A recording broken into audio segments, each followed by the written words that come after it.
precisa haver dualidade. O amor ele tem que ser mútuo, tem que ir e tem que voltar. E aí o que Deus faz para resolver esse problema? Uma das três pessoas da divindade resolve se esvaziar e assumir a natureza angélica. Ele vem agora em natureza de anjo, se esvazia a primeira vez para poder estar olho no olho na presença dos anjos e dos seres dos outros mundos, para poder mostrar o seu amor em pessoa, interagir, abraçar, contar detalhes sobre tudo que ele criou para o bem e a felicidade de todos aqueles seres. E ele, quando ele vem, também ele vem com um nome, e esse nome é Miguel, ou em hebraico Michael.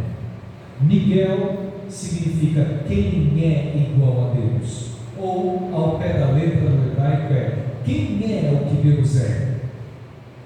E por que ele vem com esse nome?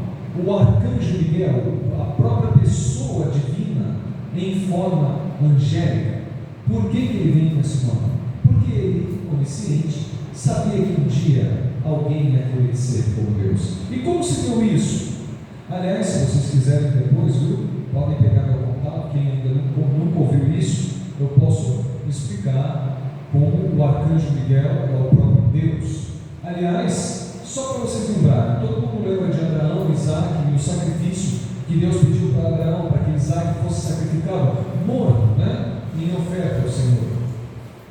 E aí, quando Abraão levanta o cutelo para matar o menino, aí o anjo do Senhor, diz ali, isso lá em Gênesis capítulo 22, o anjo do Senhor fala: Abraão, peraí, não precisa matar o seu filho. O anjo do Senhor estava falando com ele, certo? Era o anjo do Senhor, a Bíblia deixa bem claro. Aí, agora eu sei que temes a Deus, porque não me negaste o seu filho. Quem tinha pedido o sacrifício era Deus.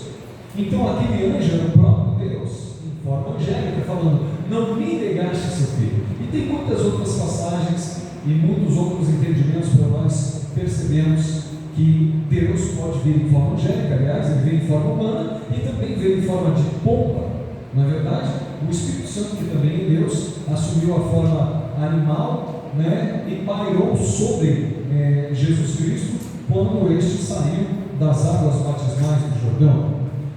Continuando, um dia, depois de um tempo, Miguel, a própria pessoa da divindade em forma angélica, estava ali recebendo a adoração dos seus súditos, porque afinal de contas ele era o Criador do universo, o Criador daquelas próprias pessoas, e recebendo o louvor dos seus lábios e o amor daquelas vidas. Um dia Lúcifer, o principal dos anjos, o mais exaltado e lindo de todos os seres que Deus criou, olhando aquela cena, ficou tão admirado que cobiçou aquela posição. Ele falou: poxa, olha só que interessante, ele é anjo e ao mesmo tempo é Deus, ele é anjo, e ele é igual a mim em natureza.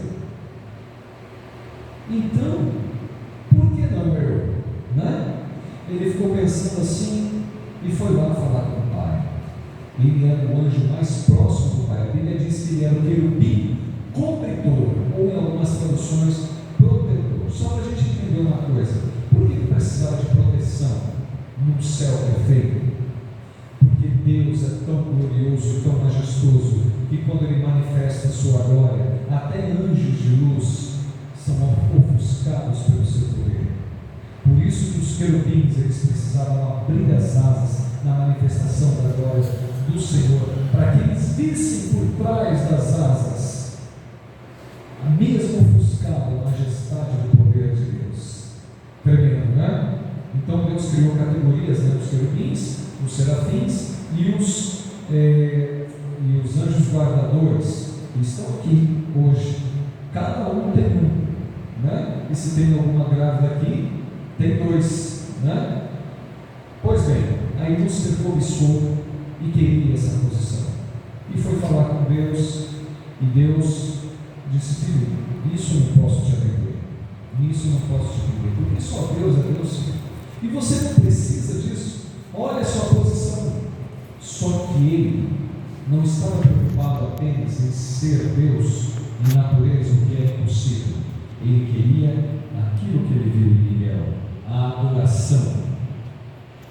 queria ser adorado como o próprio Deus, ser exaltado e receber louvor e honra como Deus. Mas uma criatura não é digna de passar por uma celebração como essa. Então, Deus não pôde atendê-lo. E ele saiu insatisfeito. Não porque havia motivo para a sua insatisfação, mas por causa da sua própria cobiça, não estava satisfeito mais com sua posição. Ainda que o mais exaltado, o mais elevado de todos os seres do universo, abaixo apenas do Criador do universo, ou dos criadores, porque quando você falar sobre Deus, você pode tanto falar no singular quanto no plural, que é certo. E você sabe que os três participaram da criação, e a gente já vai falar sobre isso. E aí ele ficou alimentando aquela insatisfação, que depois virou dúvida, que depois virou crítica, e que depois virou afronta, rebeldia direta contra Deus.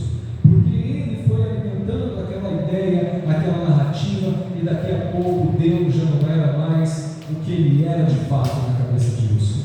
Para Lúcifer, Deus era um autoritário que queria dominar todos os seres que ele criou, usando para isso as suas leis. E aí Deus fez uma reunião, uma assembleia universal para mostrar, falar no seu filho, o Deus Pai, apresentar o seu filho e dizer: olha, esse aqui é meu filho, Miguel, e ele é o Criador de todo o universo, de tudo que vocês têm e de tudo que vocês são, da própria vida de vocês. Ele é digno de toda a honra e de toda a glória. E Lúcifer ficou ligado com isso no longo plano. Ele imaginou que ele, como considerava Deus autoritário e injusto, e um ser falso que não era amor de fato, ele resolveu propor uma ideia. E aí, nessas assembleias que acontecem de tempos em tempos, como a gente vê lá em Jó 1 e 2, ele disse que tinha uma proposta: apresentar algo para acrescentar ao governo divino, que seria para a felicidade e total liberdade dos seres que Deus criou. E Deus já sabia de tudo, mas mesmo assim deu oportunidade para o seu filho. Essa ideia era o livre-arbítrio. Calma, não. Livre-arbítrio quem dá é Deus, né? Você já vai entender.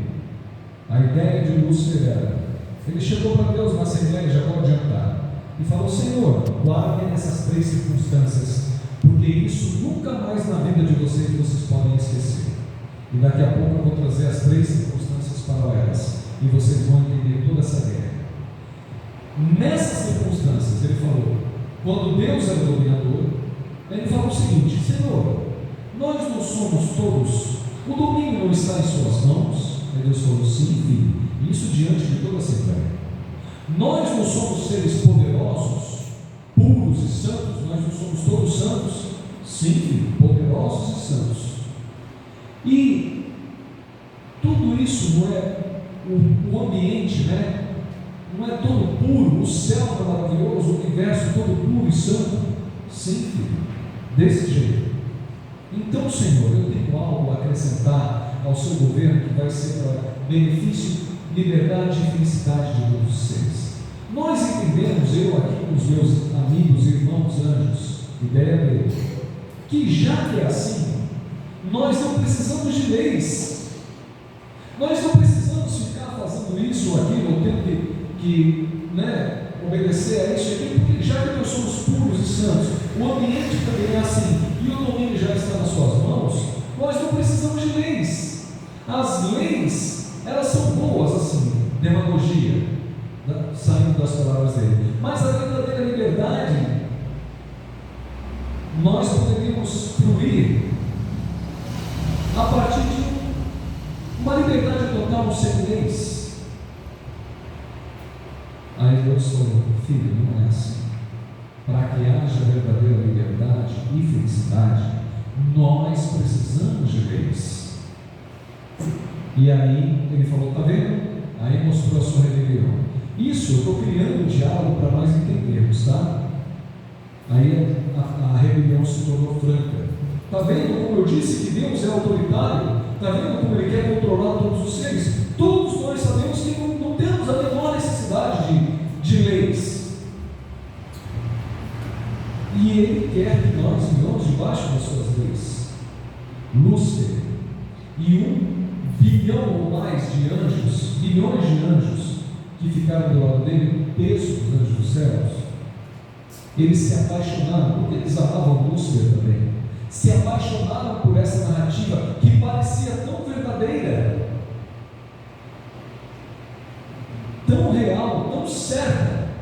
Se apaixonaram por essa narrativa e resolveram defender essa mensagem, ainda que Deus estivesse mostrando para eles que não era dessa forma.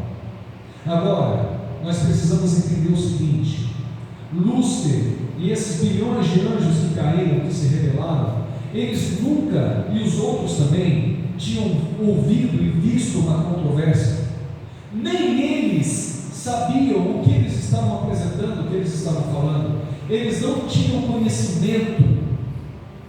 Eles simplesmente se apaixonaram pela mensagem, a adotaram como verdade, ponto final. Mas hoje nós entendemos, por questões óbvias, que todo ser criado, todo o universo precisa de leis. Quer ver uma coisa? Deixa eu ver aqui. Qual é o nome do rapaz que está ali sentado? Gelson. Eu gosto de usar os irmãos como exemplo. Quer ver uma coisa? Eu quero perguntar: eu sou livre, não sou? Sou livre ou não sou? Agora, já que eu sou livre, eu posso pegar esse banco e dar na cabeça do Gelson? Eu não sou livre para isso, se eu quiser? Eu sou livre para isso, se eu quiser pegar essa cadeira e dar na cabeça do Gelson? Sou livre ou não sou? Sim ou não? Alguns dizem sim, alguns dizem não. Quer saber de uma coisa? Eu estou livre para fazer isso, porque eu não estou preso, não estou amarrado. Eu estou livre para isso, mas eu não sou livre para isso. Por que eu não sou livre para pegar essa cadeira e dar na cabeça de um irmão? Porque existe uma lei. Eu não posso, não, a lei humana mesmo. Eu não posso agredir meu semelhante. A lei aqui no Brasil diz isso, também a lei de Deus. Mas, por exemplo, se eu pegar essa cadeira e dar na cabeça de um irmão, seja o Gelson ou outro, quer ver como acaba a liberdade? Se eu usar a minha liberdade para isso, porque eu estou livre, se eu quiser, eu posso dar na cabeça até dos dois ali na frente, mais perto de mim. Sou livre, estou livre, aliás, não estou preso, não estou amarrado. Eu poderia fazer isso, até pegar esse púlpito de vidro e sair quebrando na cabeça de todo mundo. Mas eu não sou livre, porque existe uma lei, eu não posso agredir meu semelhante. Se eu fizer, utilizando da minha liberdade, da minha pretensa liberdade, quer ver como acaba a liberdade? Por exemplo, se eu dou na cabeça do Gelson, dependendo da força, acabou a liberdade do Gelson. Ele está usando da sua liberdade para ficar sentado ali ouvindo a mensagem. Só que, se ele rachar a cabeça e sair sangue, ele vai ter que ir no hospital.